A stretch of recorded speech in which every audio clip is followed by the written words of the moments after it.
Bom dia a todos. Tudo bem? Tudo bem? Que bom. Que bom que está bem. Deixa eu explicar um pouquinho melhor o que o Silvino falou sobre a chuva aqui, para você entender a dimensão do que está acontecendo. Na quarta-feira, o teto das salas de cima veio abaixo, várias partes do teto. Se você não teve a oportunidade de subir lá, a quantidade de água foi muito grande. Ontem o Juan mandou um vídeo para a gente dessa parede aqui, na hora da chuva. Não era uma goteira, era uma cascata descendo por essa parede. Daí a preocupação com a programação da tarde. Porque se chover, nós não temos área de escoamento aqui. Tudo bem? Ontem à noite tivemos alguns heróis aqui trabalhando para que pudéssemos estar pela manhã. Eu confesso que eu acordei hoje cedo, olhei o celular, a previsão da chuva, foi a primeira coisa que eu fiz. Já acordei bem cedo. E a hora que eu olhei, dizia que 11 horas da manhã, chuva com trovoada. São meio-dia. E até agora, Deus tem ouvido a minha oração e de mais alguns aqui. Porque a chuvinha não é nada para Ele, né? Enfim, eu conheço várias histórias de chuva. Tem uma ilustração de uma igreja que orava para que chovesse no tempo de estiagem. Vocês conhecem a ilustração, né? Só uma pessoa teve guarda-chuva que acreditava que ia chover. Deus é Deus, a gente não é. Ele faz como Ele bem quer. Mas, é claro, compete a gente ter prudência, ter sabedoria. E dentro dos nossos limites, das nossas capacidades, agir com prudência. É por isso que a gente está reunidos em oração, tentando tomar alguma decisão em relação a isso que aconteceu aqui. Você pode não estar percebendo. Mas, enfim. Para vocês terem uma ideia da chuva que caiu em São Paulo, vocês moram em São Paulo, vocês sabem, né? Eu vou contar o que aconteceu na minha casa. Eu moro num apartamento. Eu e a Kênia temos um gatinho. E o gatinho, assim, é um gato preto. E ele é bem arisco, né? Ele é carinhoso também. Mas na quarta-feira eu estava em casa trabalhando e começou a chuva, o gatinho miou alto, correu, entrou na minha perna, assim, entre o sofá e a minha perna, agachou e ficou miando durante o momento da chuva. Eu nunca tinha visto o gatinho tendo essa reação, né? Isso me preocupou, porque na hora eu fico pensando, se está acontecendo o que está acontecendo em São Paulo com a chuva, a quantidade de pessoas que devem estar sofrendo por causa dessa chuva não é pequena. Nunca é pequeno o que acontece em São Paulo. Qualquer calamidade em São Paulo é de dimensões gigantes. E às vezes a gente está lá dentro do apartamento, quietinho, no quentinho, protegido da chuva, e a gente para de enxergar um pouco dessa realidade que está ao nosso redor. Ok? Jesus estava conectado com essa realidade o tempo todo. A pregação de Jesus o tempo inteiro é para que a gente, olhando para o que está acontecendo ao nosso lado, tomemos uma atitude. Não é isso que Jesus faz, e é isso que Ele instrui os seus discípulos a fazerem. Nós não nos conformarmos com o que está acontecendo do lado. Não é porque sempre acontece, sempre aconteceu, em todo momento aconteceu, que isso é o sonho de Deus, que isso é o plano de Deus, e que nós devemos achar que essas coisas são normais. Na verdade, tudo aquilo que conspira contra o propósito pelo qual eu e você fomos criados para viver, não pertence ao reino de Deus. Basicamente, se existe a possibilidade de um dia a gente alcançar uma vida nos céus, né? A vida idealizada do que é o bom, é porque existe uma outra forma de viver. Uma forma, então, que está em desarmonia com o reino de Deus. Uma forma de viver onde existe injustiça, mentira, roubo, assassinato, corrupção, manipulação, controle, uso abusivo de poder. Contra todas essas formas ou faces daquilo que está em desarmonia com o reino de Deus, a Bíblia tem uma palavra. Essa palavra é inferno. E é isso. Inferno. Enfim. Nós estamos aqui dando continuidade a uma série. Hoje é o último dia dessa série, As 4 Faces de Cristo. Nessa série nós estudamos os 4 evangelhos, aspectos específicos dos 4 evangelhos. Basicamente, a linha central, aquilo que motivou o autor a escrever cada um dos evangelhos. Nas semanas anteriores, os 3 primeiros evangelhos, Mateus, Marcos e Lucas, os evangelhos sinóticos. Sinóticos porque são paralelos. Tem muitas narrativas paralelas ali nesses evangelhos. Hoje nós vamos estudar o Evangelho de João. Vamos ao contexto histórico, para a gente entender por que João começa a escrever o seu evangelho, o que motiva a escrever. O evangelho de João tem, basicamente, uma mensagem central. E essa mensagem ela tem 2 desdobramentos. Eu queria essa manhã tentar conversar com vocês sobre esses 2 desdobramentos dessa mensagem. Ok? Mas o que está acontecendo? Provavelmente é a última década do primeiro século. A igreja cristã está enfrentando, pela primeira vez, os desafios do pensamento filosófico helenista. A igreja cristã havia se espalhado pelo mundo através de 2 processos. O primeiro processo foi a viagem dos discípulos. Eles saíram pelo mundo do tempo deles, pregando e falando do evangelho, essa mensagem chamada evangelho. Só que existe um segundo fator, o próprio dia do Pentecostes, lá em Jerusalém, quando Pedro se levanta para pregar, o texto de Atos conta para a gente que o mundo estava reunido ali, gente de muitas nações que tinham vindo celebrar aquela festa, e agora eles se convertem. No primeiro dia que Pedro prega, 3.000 se convertem, mais uns dias depois, mais 2.000 pessoas se convertem, e agora eles voltam para as suas residências espalhados pelo mundo. O evangelho se espalha numa velocidade extraordinária. E pessoas agora que estão nesses lugares começam a testemunhar e o evangelho vai crescendo. No final do primeiro século, a igreja cristã estava agora diante de uma nova realidade. O conceito helenista, a filosofia do pensamento dualista de Platão agora estava permeando o seio da igreja cristã. E se não bastasse apenas esses desafios, muitos estavam questionando os ensinamentos dos apóstolos e outros ainda questionando que Jesus Cristo era realmente quem os apóstolos afirmavam que era, questionando que Jesus Cristo era Deus. Como se isso também não bastasse, existiam disputas internas dentro da igreja por cargos de liderança. As comunidades em diversos pontos, os bispos em diversas cidades já estavam disputando liderança, poder, controle da igreja. Agravando isso ainda, o Sinédrio havia iniciado um processo de perseguição contra os cristãos. E claro, Roma não ficou de fora do processo. Se você olhar para a história, você vai encontrar o Império Romano de forma massiva, agora vindo com uma perseguição contra os judeus, inclusive contra os cristãos, tentando sufocar a chamada revolta dos judeus, ou grande revolta judaica, que se iniciou por volta do ano 60, 62, e perdura até a metade do segundo século. Esse é o cenário, esse é o ambiente. E possivelmente João, o autor do Evangelho, do 4º Evangelho do Novo Testamento, provavelmente recém-liberto do seu cativeiro em Pátimos, olhando para a condição da igreja que existia, ele toma uma decisão de escrever. E ele não mede palavras para afirmar aquilo que ele crê a respeito de Jesus Cristo. Para João, Jesus Cristo não é apenas um grande profeta no passado. Jesus Cristo não é um grande ativista político. Jesus Cristo não é apenas um homem iluminado, revolucionário em seu tempo. Para João, Jesus Cristo é a causa absoluta de toda a existência, de toda a realidade humana. Para João, não existe realidade humana sem Jesus Cristo. E ele não mede esforços nem palavras para afirmar suas convicções. O interessante é que suas convicções não são frutos de uma crença, não são frutos de uma ideia. João tinha suas convicções porque João estava lá. João teve uma experiência de vida com o Cristo. João foi uma pessoa que conviveu, não apenas ouviu, mas João presenciou coisas que muitos de nós hoje duvidamos. Coisas que, se acontecessem no nosso tempo, com outras pessoas, muitos de nós continuariam duvidando, mas João estava lá.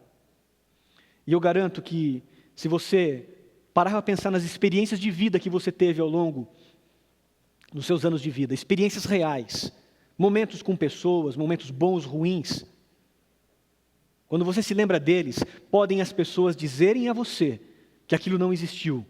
Você diz assim: eu estava lá. João estava incomodado com um novo discurso do cristianismo no final do primeiro século, dizendo que Jesus não era quem Jesus realmente era, na perspectiva de João. As palavras de João. João capítulo 1. Ele, na primeira sessão do seu evangelho, na introdução do evangelho, ele já vem dizendo com todas as letras, com todas as palavras, a concepção que que João tinha a respeito de quem era Jesus. Verso 1. No princípio era aquele que é a palavra, ou verbo. Ele estava com Deus, ele era Deus. Ele estava com Deus no princípio. Todas as coisas foram feitas por intermédio dele, nele estava a vida, e esta era a luz dos homens. A luz brilha nas trevas, e as trevas não a derrotam. Verso 10. Aquele que é a palavra estava no mundo, e o mundo foi feito por intermédio dele, mas o mundo não o reconheceu. Veio para o que era seu, mas os seus não o receberam. E agora prestem atenção. Contudo, aos que o receberam, aos que creram em seu nome, deu-lhes o direito de se tornarem filhos de Deus, aos quais não nasceram por descendência natural, nem pela vontade da carne, nem pela vontade de algum homem, mas nasceram de Deus. Aquele que é a palavra, tornou-se carne e viveu entre nós. Vimos a sua glória, glória como o unigênito vindo do Pai, cheio de graça e verdade. Só pela introdução do livro, já fica claro para qualquer leitor qual é a crença, qual é a percepção ou compreensão que João tem a respeito de Jesus Cristo. Está claro? E é óbvio que algumas coisas se evidenciam nessa declaração. Alguns não acreditavam em Jesus, não o receberam, não o aceitaram, não o reconheceram. Mas outros, sim, o reconheceram. E esses, algo extraordinário acontece. São chamados, deu-nos o direito de nos tornarmos, é essa a palavra que ele usa. Não é a ideia de um rótulo, é a ideia de uma nova realidade. Algo que não era e agora se torna uma nova realidade. Essa realidade, filhos de Deus. E ele conclui esse pensamento dizendo uma coisa muito simples. Isso não é através da descendência carnal. Ele diz que isso é por causa de Deus. É um processo que acontece além da nossa realidade. Mas é um processo que entra na nossa realidade e muda essa realidade em algo melhor. E esse algo melhor, entenda, é aquilo que Deus sempre idealizou para a vida humana, para a realidade do nosso mundo. Deus criou o mundo para viver de acordo com um propósito. Se é que a gente pode dizer, Deus tinha um sonho para a vida de cada um de nós. Uma realidade diferente dessa realidade que nós vivemos. Uma realidade onde o que molda, o que movimenta a vida não é o inferno.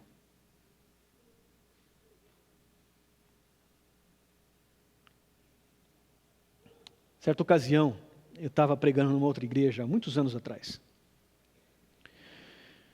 Terminou a pregação, um senhor, por volta de 50 anos, me procurou. Queria conversar comigo, a gente marcou algumas horas depois, no mesmo dia a gente conversou.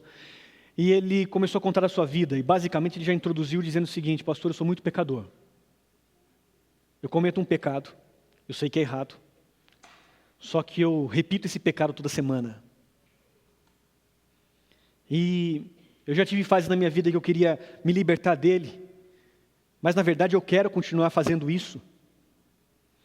E eu já entendi, eu sou pecador, essa força é maior do que eu, como é que eu posso resolver isso?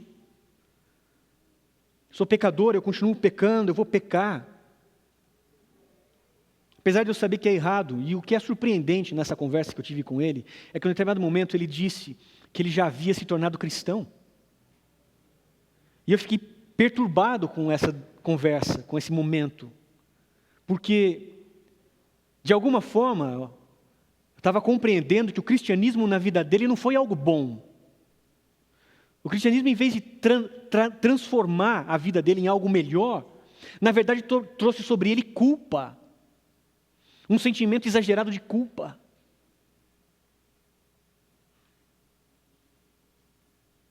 Uma outra ocasião, eu estava também numa outra igreja, em outra cidade, sentado ouvindo um pastor pregar para a sua comunidade. Era o pastor da igreja pregando naquele sábado. E ele disse uma coisa interessante. Ele estava preocupado com o crescimento espiritual da igreja. Ele estava falando que cada pessoa que estava sentada naquele dia ali precisava estudar mais a Bíblia, precisava orar com mais intensidade, precisava testemunhar mais, porque o que a gente estava fazendo como comunidade ou como pessoas não era suficiente. Na verdade, isso me perturbou demais, porque, na verdade, o problema não é estudar a Bíblia, o problema não é testemunhar, isso são coisas boas quando eu e você fazemos. O problema era o ponto de partida, a pressuposição daquele pregador. A ideia de que nós não somos suficientes para Deus. A ideia de que tudo aquilo que fazemos na nossa vida é pouco e precisamos fazer mais. Em essência, o que ele estava falando naquele sábado pela manhã era que se, talvez, ele insistisse exaustivamente nessa ideia, algumas pessoas ficariam com a consciência pesada, com sentimento de culpa, e talvez pudesse ocorrer uma transformação. E sabe, não é isso que eu vejo ou compreendo no Evangelho. Eu não vejo Jesus, por exemplo, na verdade eu vejo Jesus fazendo uma coisa diferente. Ele se aproxima, todo o processo de ira, de inconformidade de Cristo com o processo religioso do seu tempo, está centrado justamente nos líderes religiosos do seu tempo, que sobrecarregavam as pessoas com um sentimento de culpa. Olha o que Jesus diz, em determinado momento, a um grupo de estudiosos da Bíblia. Ele diz assim: quanto a vocês, peritos da lei, ai de vocês, porque sobrecarregam os homens com fardos que dificilmente eles podem carregar, e vocês mesmos não levantam nenhum dedo para ajudá-los. Isso está em Lucas, capítulo 11, 46. Um pouco mais à frente, falando desse mesmo grupo de pessoas, Jesus vai chamá-los de filhos do diabo. Na verdade, você vai encontrar que Jesus está o tempo inteiro lutando contra esse comportamento religioso. Jesus está, em um outro lugar, ele fala assim: vocês parem de atrapalhar aquelas pessoas que querem entrar no reino de Deus.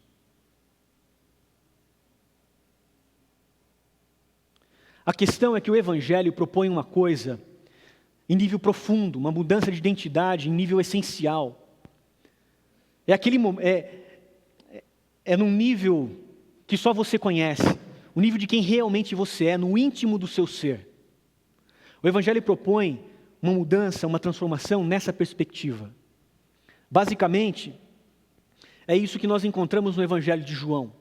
O Evangelho de João ele começa dizendo, como acabamos de ler, a ideia de uma encarnação, a ideia de que algo novo acontece na realidade humana, algo extraordinário. Uma das expressões usadas por João no seu Evangelho, e só João usa essa expressão, pelo menos 4 vezes no Evangelho que ele escreve, é a expressão unigênito, se referindo a Jesus.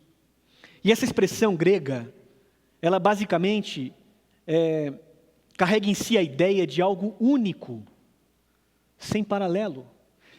Seria mais ou menos como João dizer o seguinte: que não existe nada ou ninguém na realidade humana ou não humana que se compare a Cristo.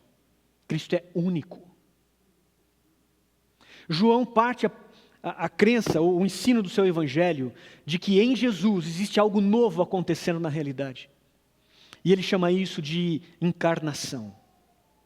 O momento em que a realidade maior do Criador, a palavra criadora, o Verbo. E um parênteses aqui só para você compreender melhor essa conexão de João. Eu sei que muitos de vocês já conhecem um pouco desse tema. Esse é um dos temas mais básicos do cristianismo. Mas eu espero que você hoje compreenda isso numa dimensão um pouco mais profunda. João, quando usa a expressão a palavra ou o verbo, ele está fazendo uma conexão com a Gênesis. Porque a Gênesis começa afirmando que Deus disse. No momento em que Deus diz, eu não sei se uma palavra específica ou se uma expressão, eu não sei o que Deus diz, mas no momento que Ele diz, a vida acontece. E se você parar para pensar ou analisar a Gênesis, antes de Deus tomar a primeira atitude verbal, o que existia na realidade do planeta Terra? Apenas trevas, caos, morte. E quando Deus diz, existe vida. E João afirma isso, sua primeira declaração. Ele é a palavra, nele estava a vida. E a palavra se tornou carne e viveu entre nós. Para João, esse processo é um processo único na história da humanidade. João está querendo afirmar que, apesar de existirem outros grandes pensadores, outros grandes homens idealistas, ao longo de toda a história humana, Jesus é diferente de todos esses, porque Jesus não é apenas um homem, Jesus é a encarnação do Deus absoluto, do único Deus, de toda a realidade existente. É claro, João é judeu. E é claro, João apresenta esse Deus na perspectiva do judeu.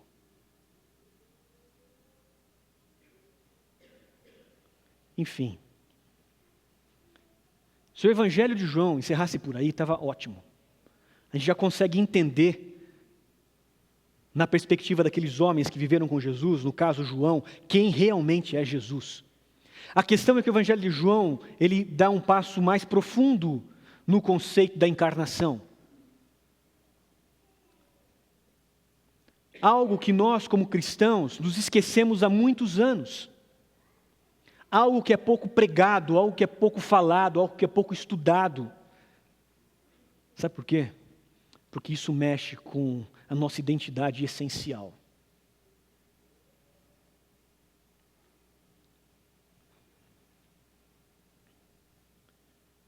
Alguns dos evangelistas, por exemplo, Paulo, ele afirma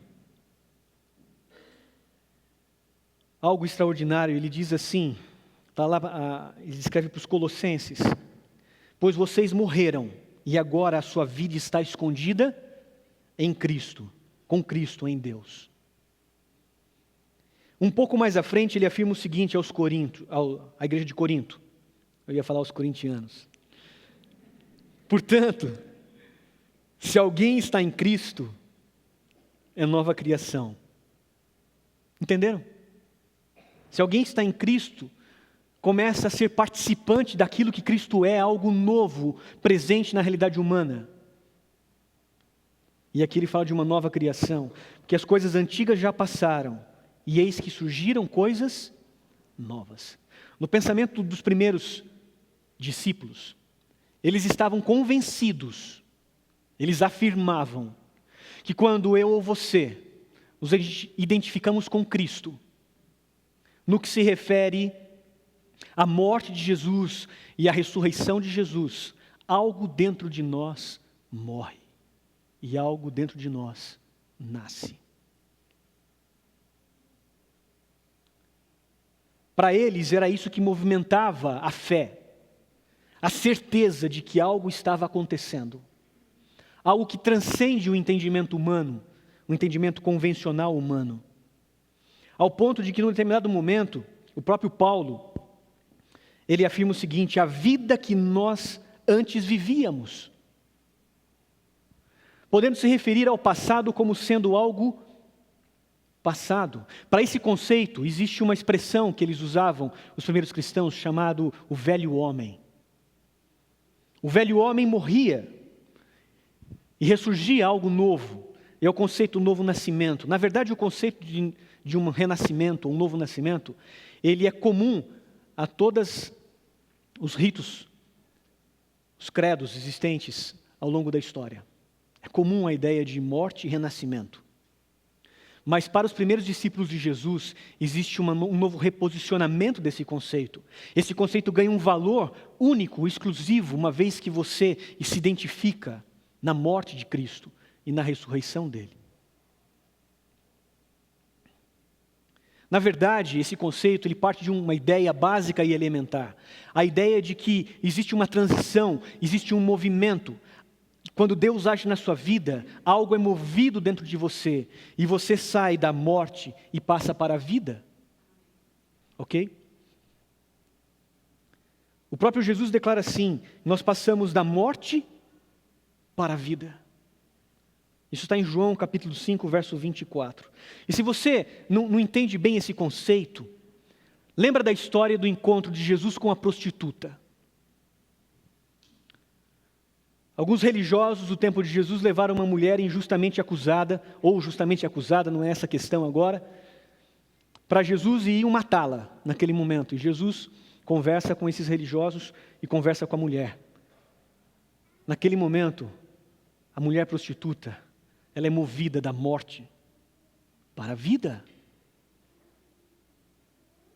O interessante é que Jesus, quando conversa com ela, ele tem uma declaração extraordinária. Declaração famosa, todos nós conhecemos. Ele diz assim: eu também não te condeno. Só que a declaração de Jesus não para nesse ponto. Ele diz assim: vá agora e abandone a sua antiga vida. Para Jesus, esse movimento da morte para a vida, ele está diretamente associado a uma decisão consciente, permanente, constante, em querer essa mudança, em buscar essa mudança. Não valeria de nada na história da mulher prostituta, apenas eu também não te condeno. A salvação real na vida daquela mulher ocorre através da declaração: eu já te movi da morte para a vida. Agora quer permanecer na vida? Não volte a viver aquele sistema perfeitamente projetado que te leva a praticar os mesmos atos, as mesmas atitudes, as mesmas consequências. Não volte a esse sistema de vida. E nesse contexto, essa é uma decisão. Na verdade, Paulo, ele trabalha um pouco nessa perspectiva. O mesmo homem que disse que agora não vive mais aquela vida do passado, num determinado momento, ele compreendendo o Evangelho de Deus, falando à igreja de Corinto, ele fala: vocês são agora o quê? O corpo de Cristo. Para Paulo, Cristo, ele não é apenas uma figura, um homem que viveu no passado, há 2000 anos atrás, na Judéia. Para Paulo, Cristo, o corpo de Cristo, está presente aqui, neste lugar, neste momento, através da minha vida e da sua vida. Quando alguém aceita o Evangelho e se converte, experimenta uma transformação, é movido da morte para a vida. Quando alguém experimenta isso, na visão de Paulo, o Evangelho, mais uma vez, se torna carne e osso. E esse é o segundo aspecto central do Evangelho de João. A encarnação não acontece apenas em Jesus Cristo. A encarnação acontece na vida de todos os discípulos de Jesus. Mas como pode ser isso? Deixa eu contar algo sobre a estrutura educacional do povo hebreu. O que eu vou dizer é de conhecimento de muitos de vocês, mas é importante, nesse momento, nós relembrarmos esse conceito. Na centralidade da fé judaica estava a Torá. Para o judeu, a Torá é parte de uma experiência lá do deserto. Eles acreditavam que Deus havia falado diretamente ao povo, e depois tinha chamado o profeta, e tudo aquilo que Deus disse ao povo e instruiu o povo através do profeta, Deus deu numa versão copiada, escrita. Essa versão, a Torá. Para um judeu, a questão não é se o que está ou não na Torá é certo ou errado, a questão é quando é que nós vamos começar a aprender a Torá. Eles discutiam a idade da criança, qual a idade que a criança deveria começar a estudar a Torá. E você tem que lembrar de uma coisa muito importante: naquele tempo não existiam as Bíblias como temos hoje. A imprensa foi inventada em 1400. Na melhor das hipóteses, uma cidade pequena tinha uma versão da Bíblia, ficava lá na sinagoga, e essa Bíblia, a Torá, o Antigo Testamento, mais a Torá, só era aberta essa caixa, esses livros, talvez uma vez por semana. A possibilidade de você pegar e estudar sozinho não existia. O que levou, então, ao judaísmo a desenvolver um método de ensino da Torá extraordinário. Flávio Joséfos, descrevendo esse processo de educacional judaico, ele cita dentro de um poema dele, elogiando a si próprio e a nação pela qualidade do ensino. Aos 6 anos, as crianças eram iniciadas nesse processo. Nessa primeira fase, existiam 3 fases. Na primeira fase, aos 6 anos, dos 6 aos 10, essa criança provavelmente ia à sinagoga uma vez por semana escutar do rabino os ensinamentos da Torá. E os pais em casa, que já anteriormente haviam passado por um processo semelhante, também ensinavam os filhos. Ao ponto de que aos 10 anos, a maioria das crianças, todas as crianças praticamente, sabiam a Torá de cor. De cor. E isso é muito estranho ao nosso conceito religioso, conceito moderno conceito moderno de aprendizado, não religioso. No conceito moderno educacional, você tem valor quando você despeja a maior quantidade de informações na hora certa. Aí você é inteligente, aí você é bom, aí você tem conteúdo. Para eles, a perspectiva de aprendizado era diferente. Vou exemplificar. Quantos aqui sabem o Salmo 23 de cor? Alguns de vocês. Salmo 91 de cor? Menos mãos, mas alguns de vocês. Você que sabe de cor vai entender com mais facilidade o que eu vou dizer. Quando você está angustiado, quando você está preocupado ou orando a Deus, e às vezes esses textos vêm na sua cabeça, esses textos não fazem parte de você. É essa a ideia. A Torá não é apenas uma informação que você digita no Google e ela vai aparecer para você estudar quando você tiver vontade. A Torá, uma vez que ela é estudada, decorada, desde criança, o texto passa a fazer parte de quem você é. Passa a fazer parte da sua identidade. E eles faziam isso porque eles acreditavam que se aquilo é a vontade de Deus para o ser humano, é porque essa é a melhor maneira de viver.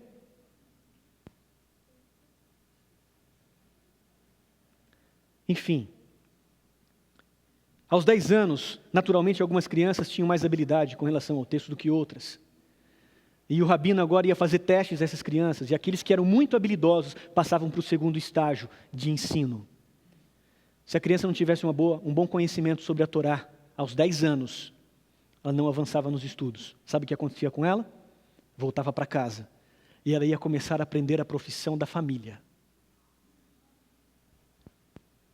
Dos 10 aos 14 anos, na segunda fase do estudo, aí eles vão aprender o Antigo Testamento inteiro, vão decorar, até os 14 anos, todo o resto do Antigo Testamento. Tá? Mentes extraordinárias, mentes brilhantes do passado, já discutiram tudo sobre a religião que nós dizemos professar hoje. A pergunta é, será que eles não têm nada a dizer?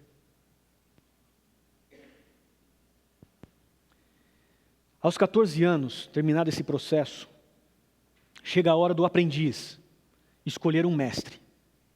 Esse aprendiz agora ele vai procurar um rabino da cidade e vai se oferecer: eu quero ser seu discípulo, eu quero ser o seu aprendiz. O rabino não podia errar. O rabino pegava esse garoto e fazia uma sabatina com ele. Enchia ele de questões. Não só questões em relação à Torá, mas questões em relação ao que outros rabinos dizem sobre a Torá. Porque a tradição era oral. O rabino fazia isso porque ele entendia que se ele escolhesse alguém para ser discípulo, esse discípulo tem que ser alguém que esteja qualificado para perpetuar os seus ensinamentos. Mas mais do que isso, para se tornar como o rabino. O conceito do aprendizado na Judeia, na época de Cristo, é que uma vez que eu me torno discípulo de alguém, o meu papel é me tornar como o rabino. Não é apenas aprender do rabino, não é apenas desenvolver um conceito filosófico sobre os ensinamentos do rabino, não. É ter os mesmos conceitos, perpetuar os mesmos conceitos, se tornar alguém como o rabino, fazer exatamente aquilo que o rabino faria. Então um rabino, quando fazia uma entrevista nessa fase, ele não tomava todos os cuidados para não cometer um erro, porque uma vez que esse rabino, ele não podia se dar ao luxo de errar, né? Uma vez que ele erra nesse processo, anos perdidos, não poderia. E agora vem a história de Pedro. Você encontra então Pedro, de repente, dentro de um barco com os demais discípulos, e aí Jesus andando sobre as águas. E Pedro olha para Jesus e fala assim: eu quero andar sobre as águas. Isso não tem lógica do ponto de vista da água, certo? Mas do ponto de vista do que significa ser discípulo de alguém naquele contexto, tem todo o sentido. Pedro está dizendo: se eu sou o teu discípulo, é porque eu preciso fazer as coisas que você faz. E se você anda sobre as águas, eu preciso andar sobre as águas. E aí Pedro coloca o pé para fora do barco e afunda. Aí Deus diz para Pedro, Jesus diz para Pedro o seguinte: homem de pouca fé. É claro que não existia nada de errado com Cristo. Em algum momento Pedro perdeu a fé. Em quem? Em Cristo ou nele mesmo? Naquele momento, Pedro deixou de acreditar que ele poderia ser alguém como seu mestre. Se você olhar para a história de Jesus Cristo relatada nos Evangelhos, a parte mais recorrente que você encontra sobre o momento que Jesus está decepcionado com os discípulos, nunca é pelo fato do discípulo não conseguir fazer alguma coisa, mas sempre é porque os discípulos deixaram de acreditar que eram capazes de realizar alguma coisa.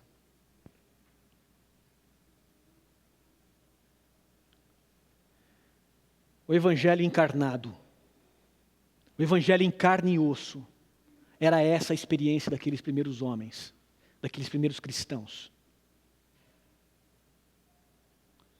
Algo que movia o ser humano da morte para a vida, algo que acontecia, uma transformação, um renascimento na sua identidade mais essencial.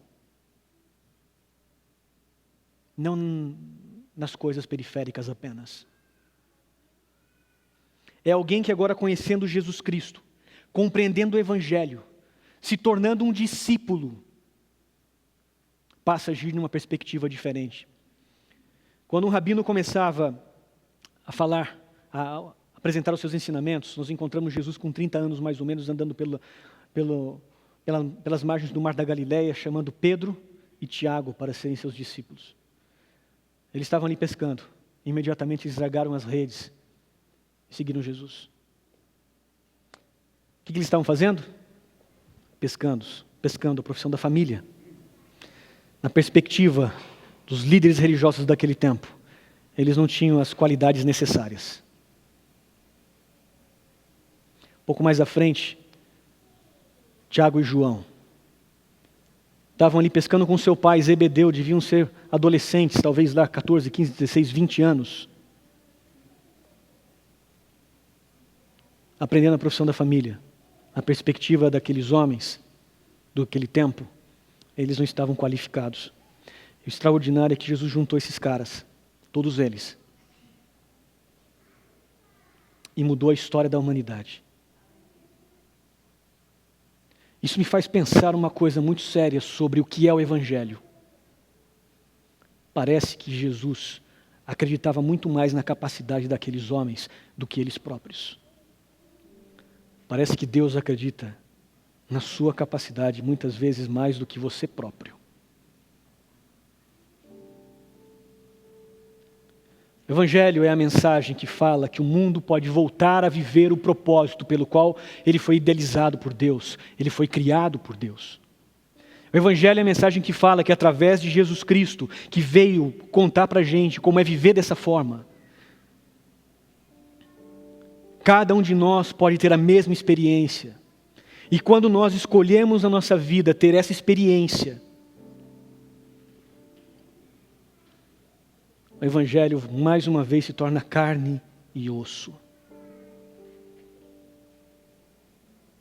O mesmo Pedro que pisou na água naquele dia e afundou porque não acreditava que ele era capaz de ser igual ao seu mestre, pouco tempo depois ele estava na porta do templo dizendo a um paralítico, em nome de Jesus, levanta-te e anda. Realmente algo extraordinário estava acontecendo na vida daqueles primeiros homens.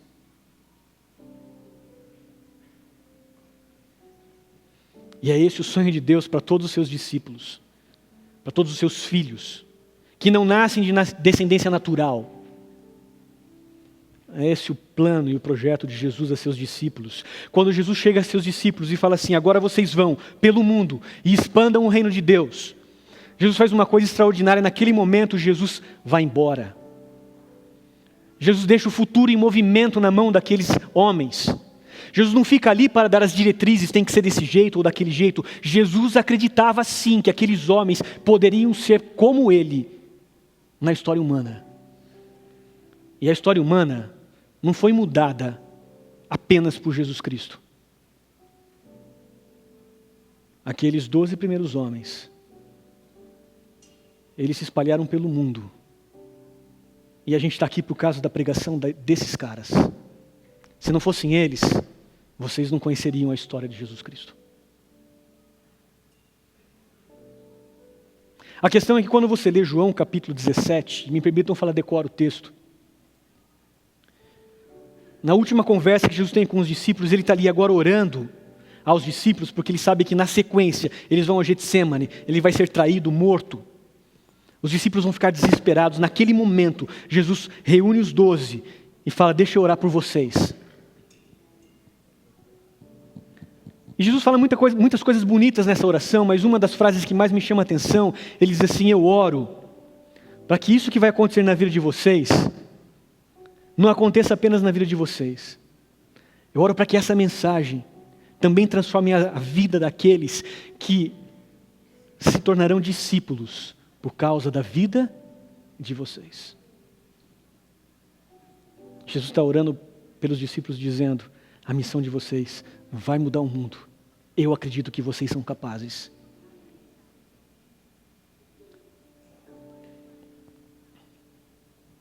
Eu sei que eu tinha que encerrar. Mas tem uma coisa muito importante numa das pregações de Jesus. Eu não posso deixar de falar agora para vocês.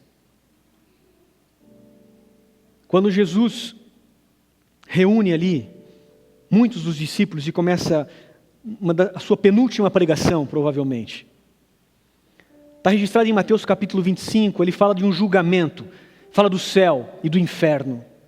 E naquele momento, Jesus fala que as pessoas que vão ser salvas são aquelas que cuidaram dos pobres, se preocuparam com os que não tinham roupa, cuidaram daqueles que foram injustiçados. Você conhece bem o texto. Ele termina dizendo: venham para a casa de meu pai. Por outro lado, o que leva os demais a não serem salvos é porque eles olharam para o inferno de mundo que estava ao redor deles e acharam que estava tudo bem, que isso não tinha nada a ver com eles. Uma outra forma de dizer, eles escolheram para si próprios viver essa nova realidade, uma realidade em desarmonia com o sonho de Deus para a minha vida, para a sua vida. E o juiz deu a esses homens e mulheres aquilo que eles escolheram. E a minha pergunta é para você: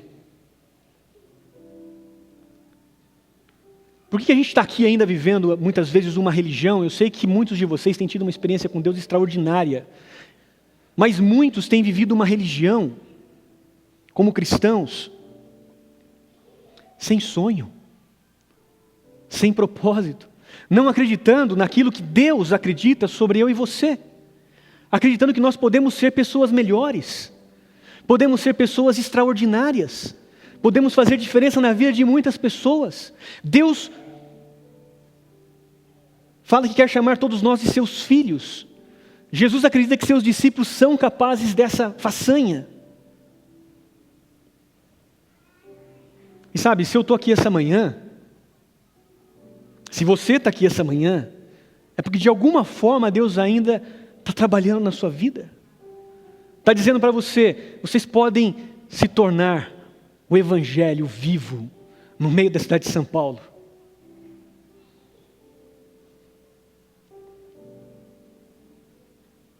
Sabe por que não podia chover hoje de manhã aqui? Nós precisamos ser luz na cidade de São Paulo. Sabe por que esse processo da pregação do Evangelho não pode parar? Porque a luz do mundo, a luz que veio ao mundo, disse a seus discípulos: vocês são luz. Não pode parar. E eu acredito que vocês são luz aqui em São Paulo. E meu desejo é que essa crença não seja só apenas uma crença, seja um fato. E que da mesma forma que no passado aqueles homens tinham a convicção de algo extraordinário acontecia na vida daqueles que reconheciam Jesus Cristo, aceitavam o Evangelho e se transformando o Evangelho em carne e osso naquele tempo, isso possa acontecer no nosso tempo, na nossa igreja, na nossa cidade. E assim um dia Jesus voltará. E a nossa vida apenas continuará sendo aquilo que ela já é aqui, agora. Amém.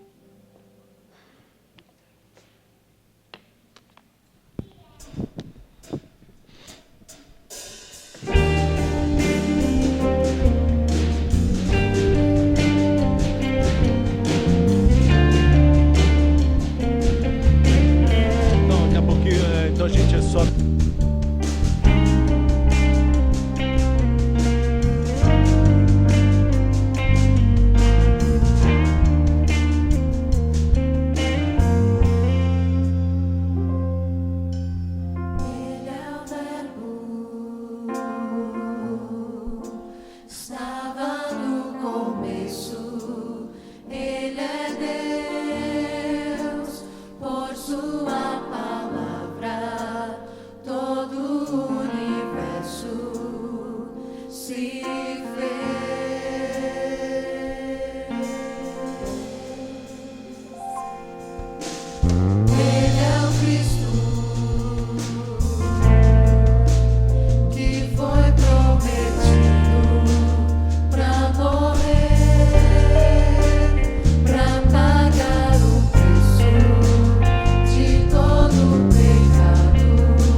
Ele é o caminho, verdade.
se lembrou de um homem idoso de cabelo branco, um homem que, na compreensão dessa mulher, era o Evangelho encarnado, era o homem de Deus, era um filho de Deus.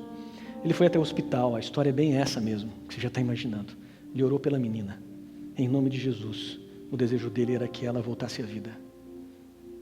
E a Nathalie voltou à vida.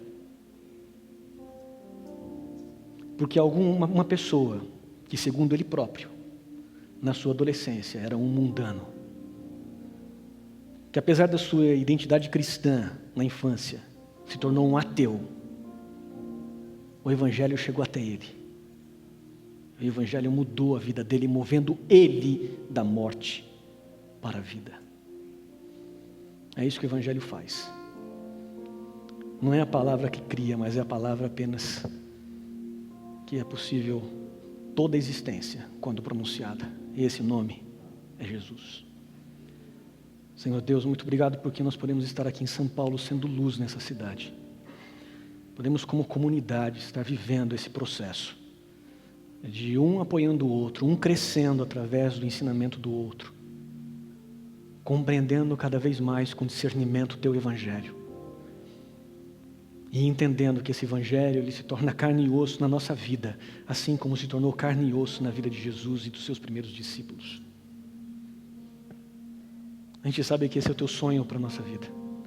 A gente sabe que quando o Senhor, como Criador, fez toda essa nossa realidade, o Senhor sonhava com algo bom, algo que pelas escolhas de homens e mulheres ao longo da história nos leva à condição da realidade de um mundo de 2017, triste, longe dos teus planos, em desarmonia com o teu reino, um verdadeiro inferno nessa terra. A gente está aqui porque a gente quer uma vida diferente. Então, Senhor, pega esse nosso coração, arranca, aperta, destrói, coloca algo novo dentro do nosso coração, dia após dia. Coloque em nós a certeza de que nós podemos ser aquilo que o Senhor sonhou para a nossa vida. Nos ajuda a acreditarmos que somos capazes de cumprir a missão deixada pelo Cristo. Senhor Deus, abençoa todos que estão aqui. Tem pessoas passando por aflição, dificuldade, problemas de todo tipo. A vida é assim. Tem pessoas lutando com pecados. Há muitos anos a vida é assim. Senhor, por favor, nos liberta disso. Nos dá uma nova perspectiva de vida em Jesus Cristo, o caminho, a verdade e a vida. É isso que eu te peço, Senhor, em nome de Jesus. Amém. Gente, obrigado pela presença de